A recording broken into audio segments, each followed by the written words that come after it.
Everybody, this is going to be Chapter 22, Part 2, Fighting for the Four Freedoms, and we're going to be starting with a primary source of one of the most famous figures of World War II, especially of the war at home, Rosie the Riveter. And this is actually a song called Rosie the Riveter by the Four Vagabonds.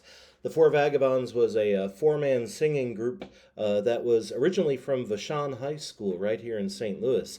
And she won, the song goes, all the day long, whether rain or shine, she's a part of the assembly line. She's making history, working for victory. Rosie the Riveter keeps a sharp lookout for sabotage, sitting up there on the fuselage. That little frail can do more than a male can do. Rosie the Riveter.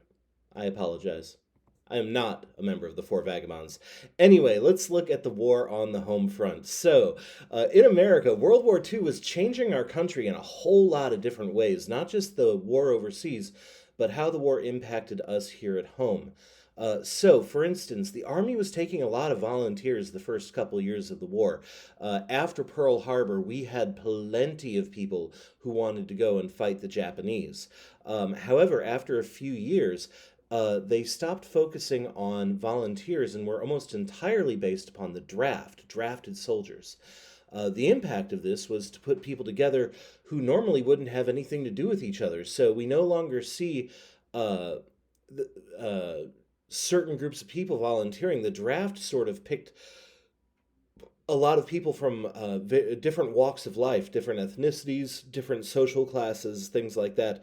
However, it was not fully equality everywhere in the army. The army was still segregated up through World War II, the end of it. The war also, however, drastically increased the power of the federal government, as we're going to see. Several offices were created to promote and manage the war. We also see that this war led to a great debate over what is the role of the federal government. Should it be big? Should it have a lot of power? Should it be offering lots of help and welfare to the needy? Or should it be smaller to get out of the way of individual liberties of individual Americans? This is sort of the argument that's coming up during and after World War II. It's going to set the stage, really, for this argument after the war as well. But we see also the number of workers for the federal government is going way up during the war.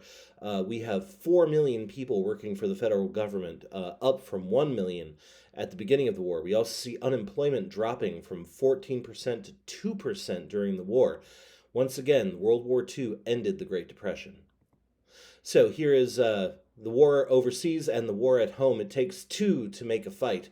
Keep them fighting, so get people working here at home too. So the war also was redirecting our economy from one of manufacturing for pleasure, buying cars, buying goods, to building for wartime victories, so making things to win the war. This is a time where we see our gross domestic product, which is the total number of goods created by our country, go way up during this time, and so did our taxes and government spending as well. Because in order to pay for all this, it was the government who had to foot the bill quite often. By the end of the war, we had spent billions of dollars, more than we'd ever really spent before this. We had started taxing the income of 40 million Americans compared to 4 before the war. So this was changing the face of America in a lot of ways. So let's look at the federal government and its deals with big business during World War II. FDR's federal government had gone into the war with big business right along with it. Basically, after Pearl Harbor, even the big businesses were like, yeah, what can we do to help here? So his administration also understood that if big businesses were going to stay on the war front, if they were going to keep helping the federal government, they needed to get something more out of it than just simple, good feelings, basically. The government made sure that big businesses were well taken care of by the war. Government gave contracts to big corporations. They guaranteed that they would not just make stuff, but profit from making stuff during the war. They also lowered taxes on big businesses and gave them very low interest loans too. So here is, for instance, this is a Ford factory that was created called the Willow Run Factory just to make airplanes for the war. And so here we see this is a colored picture of Air Force bombers being made at the Willow Run Factory in Michigan. Now, if the Japanese had been hoping that Pearl Harbor would stop America from coming back, they got that one wrong. They called that shot a little early. Instead, American manufacturing got huge during this time. We created hundreds of thousands of airplanes and tanks and trucks and guns and bullets and everything we needed for the war effort. We went into overdrive to make sure that we could have enough. In fact, so that we could have more than enough. The government was also sponsoring scientific advancements that made a huge impact not only on the war, but also on how we lived after the war, too. So, radar, jet engines, the earliest computer manufacturing was built for the war, but went on to help the home front after the war, too. We also see that shipbuilding and other building other products for war also led California to become a huge, powerful manufacturing state with millions of people moving west to join the defense market. And a personal note, my dad's mother was one of them. She moved west while my granddad was over in overseas in World War II. She moved to California in order to work in a factory that was making early computers. So, this helped also to industrialize the South. Although agriculture was still their big deal, we start to see places like Dallas start to have a larger industrial base after the war. So, here is an early ENIAC computer in the late 1940s. This is what computers used to look like. Now, let's look at labor in wartime. Part of the government's idea for production during this time was also to make sure that not just big businesses were happy, but also that labor unions and the workers were happy too. So basically, FDR and the workers and the labor unions and the big businesses all kind of struck a deal during this time. In order for businesses to be able to crank out all the military stuff that we needed, they would have to accept labor unions as a legit fact of life. The unions, on the other side, promised not to strike during the war, although a few did, most did not. In response, the U.S. government actually made sure that some businesses, they in fact forced some businesses to deal with labor unions. One example is Montgomery Ward in 1944. The U.S. government actually stepped in and kind of took the joint over to make sure that they were working with the labor unions. So here's another piece of propaganda. I love wartime propaganda. I'm sorry. But together we can do it. Labor and management working together to keep the boys firing. Anyway, the war really impacted union membership too. By 1945, there were 15 million union members, up from about 3 million in 1933. So the war really helped to grow union membership.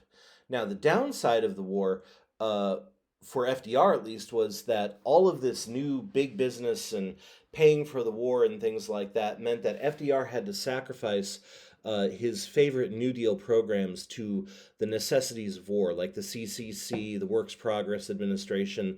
All these guys kind of left during war. So here is a table showing the growth of unions during this time period. Now, we talked about this. The whole idea of this chapter is the fighting for the four freedoms: freedom of speech, freedom of religion, freedom from fear, and freedom from want. Now, unlike the previous World War, World War II was very popular, overwhelmingly well supported, especially because we were the ones who were attacked. We felt a certain desire to get back at them. However, FDR didn't want this just to be the war of revenge. He promoted the war as the war where we are, once again, kind of in the same vein as Woodrow Wilson, fighting for freedom, fighting for democracy.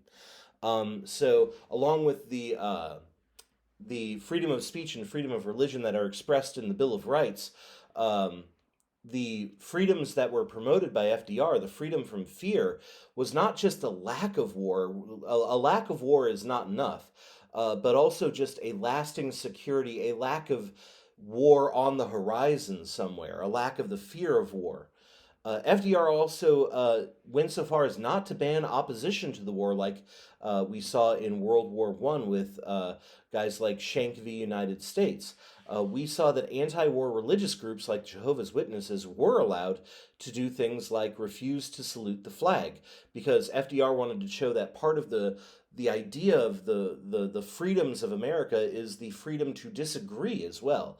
Now, we are going to see in the next section the restrictions of this, especially among Japanese Americans during World War II. Now, the last of the four freedoms, freedom from want, was a bit more murkier, a bit harder to quantify exactly. In his speech, Roosevelt was actually talking about freedom from want as sort of removing restrictions on international trade.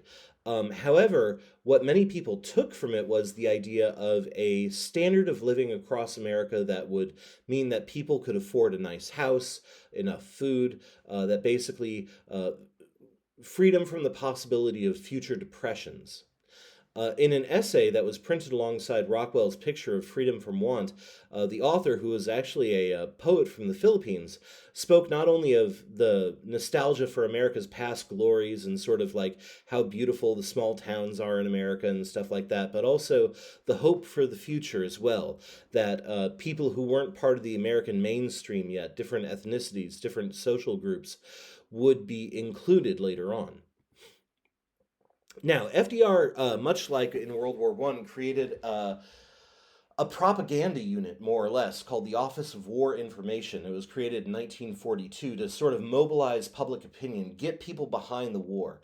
And so we see posters, we see books, pamphlets, radio shows, movies. Four of the biggest directors in Hollywood went off and shot pro-war propaganda movies, not showing that war was fun necessarily, but showing that we were fighting a just war and this was a necessary war and things like that.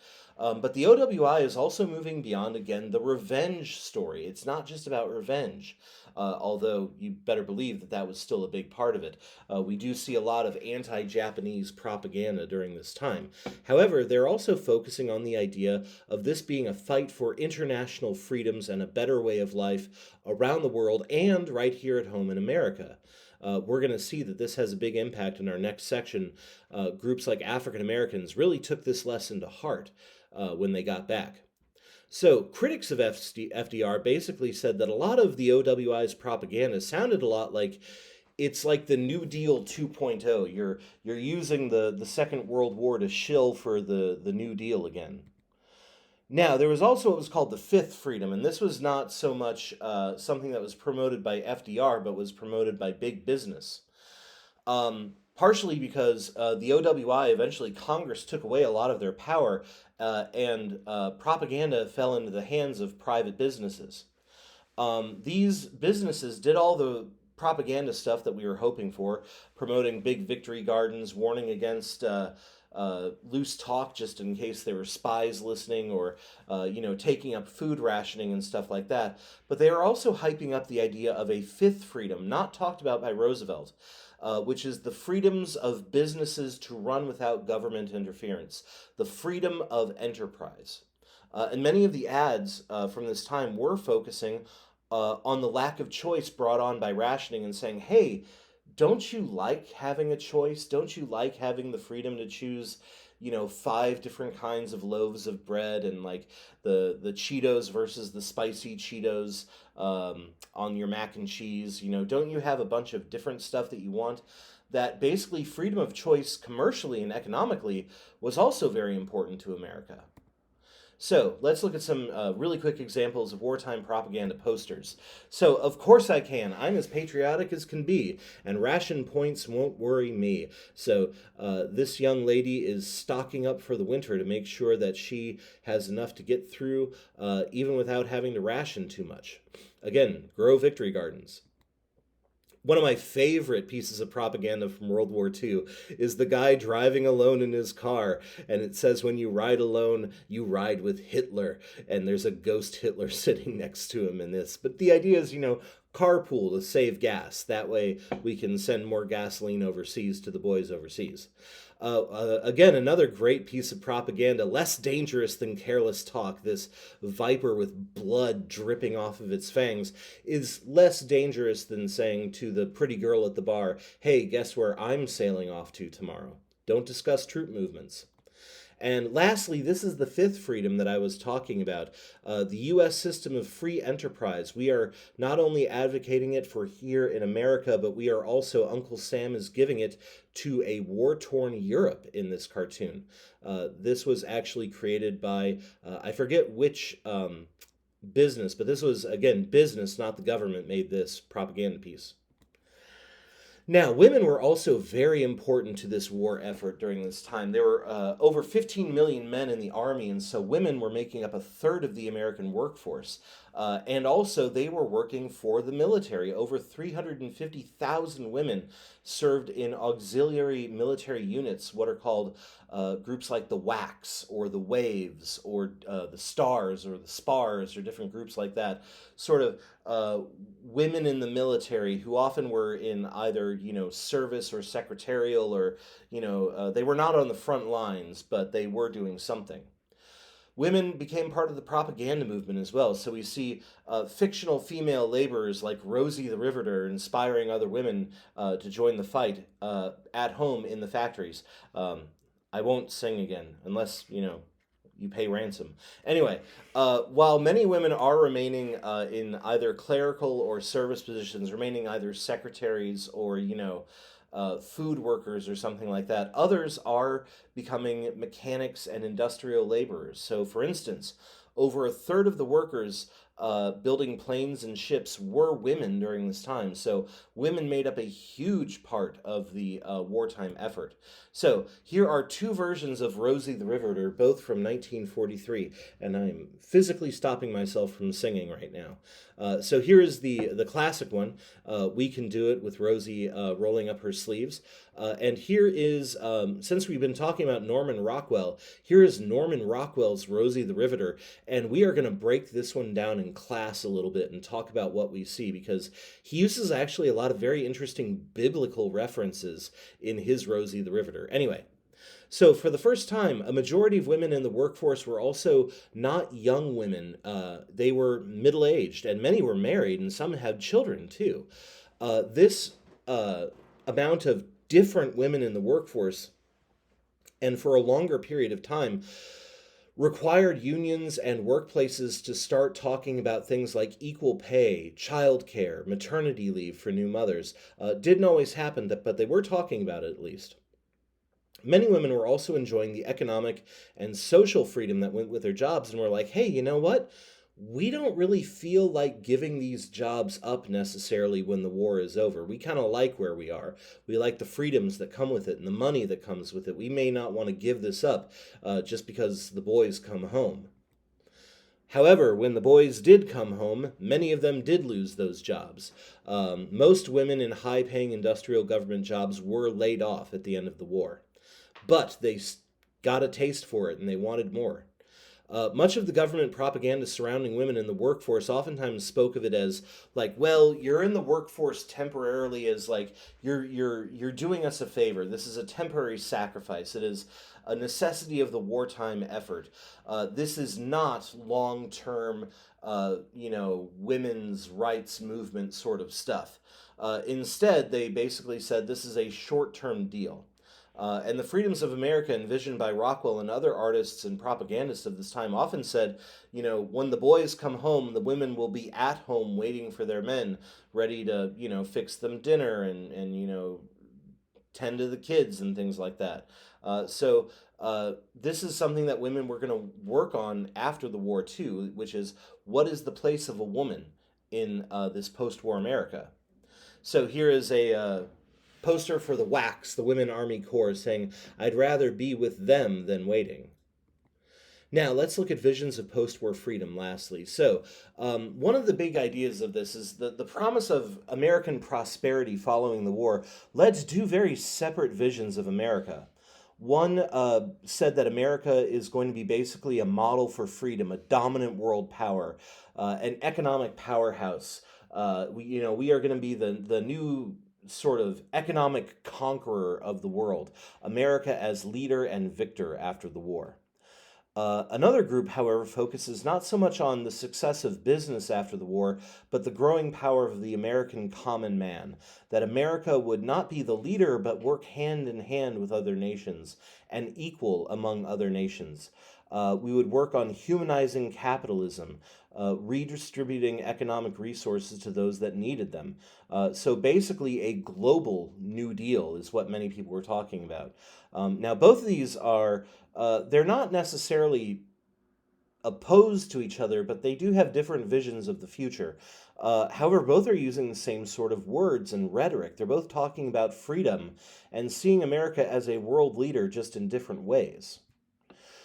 So, while much of the New Deal was being dismantled during the wartime years, a lot of supporters of FDR's goals were sort of working to fit the New Deal programs into a post war America. So, they were talking about ideas like we need employment for all, more welfare, a better standard of living for all Americans. They also focused on a powerful federal government. So again, this is sort of the New Deal idea of the federal government, that the bigger the government, the better. Basically, was their idea. Paying for welfare systems like Social Security, not trying to fix capitalists, the job market anymore. That the power should come from the government itself, not from the jobs. However, to many people in Congress, this was far beyond what they were willing to do. This was moving into socialism. This was moving into dictatorial powers for the federal government, especially for the president, and many of them were worried about how far this would go. So in 1944, getting close to the end of the war and the end of his life by this time, FDR was putting together a plan for what he called the Economic Bill of Rights, expanding upon the original one from the 10 amendments to the Constitution. Instead of restricting the powers of the federal government, it was going to expand the powers of the federal government, ensuring things like full employment, fair pay, nationwide medical care and education prospects. Congress did not, however, support this new version of America, and the new vice president in 1944, Harry S. Truman, while not openly disagreeing with FDR's plan for a new America, he did say, I have no interest in battling Congress over it, and FDR knew his time was running out, and that whoever replaced him would be the one who got to decide whether or not this actually happened. However, one group was guaranteed social services, and that was veterans coming back from the war. They got unemployment pay, they got scholarships for veterans, they got college funds, they got job training, they got mortgage loans. This is known as the Servicemen's Readjustment Act, better known as the GI Bill of Rights. And it was sort of a reward for returning veterans. And you have to remember what happened after World War I, where the Bonus Army marched on Washington demanding the pay that they had been promised. This was not only a reward, but also a way to make sure that we would avoid the anger and the protests that happened after World War I. And it became one of the largest social safety nets of World War II. Both of my grandparents used the GI Bill of Rights to do things like either go to school or get mortgages to help them pay for their houses. So here is a GI Bill of Rights poster saying, veterans, prepare for your future through educational training. Consult your nearest office of the Veterans Administration to see if you can get into college. Now, millions of returning veterans used this GI Bill, and in the years after the war, many liberal groups were actually urging Congress to expand it, not just to veterans, but to all Americans. Again, this is sort of the New Dealers of Roosevelt's time period, calling for the federal government to expand funding, to pay for better work, to pay for education for everybody, health care for everybody. And a bill did pass in 1945. It was originally called the Full Employment Bill, but however, by the time it passed, compromises had worn it down to just the Employment Bill, not the Full Employment Bill. And it lost a lot of the bigger requests of the lobbyists to turn it into basically the New Deal 2.0. Instead, it was more like Congress saying, we will try to make sure that people get better job opportunities, et cetera, et cetera. Now, this halfway sort of bill showed a divide in America between those who wanted a stronger federal government and those who feared that government was becoming way too powerful during this time. And this, again, is going to set us up for a lot of, the latter half of the 20th century. People who think big government is good versus people who think that a smaller government is good. And we see this in 1944. There was a surprise bestseller called The Road to Serfdom that said that government efforts to secure social welfare, justice for all, education for all, healthcare for all, this was a threat to the individual liberty of Americans. That basically the government gaining too much power is the first step on the road to a dictatorship. And the author, an Austrian who moved to America named Friedrich Hayek, did say that he was not a full-on, non-believer in the New Deal. He was calling for a minimum wage, longer work hours, more antitrust legislation, and a more basic social safety net. At the same time, he is also arguing, though, that big businesses know way better than the federal government how to, make this sort of thing successful. So we should not be putting power into the hands of the federal government, according to Hayek. We should be putting it into the hands of the American people and the American businesses, especially. And so here's a quote from Friedrich Hayek, who said, "Liberty not only means that the individual has both the opportunity and the burden of choice, it also means that he must bear the consequences of his action. Liberty and responsibility are inseparable." So he believed that, if you had to take responsibility, especially for things like financial actions during this time.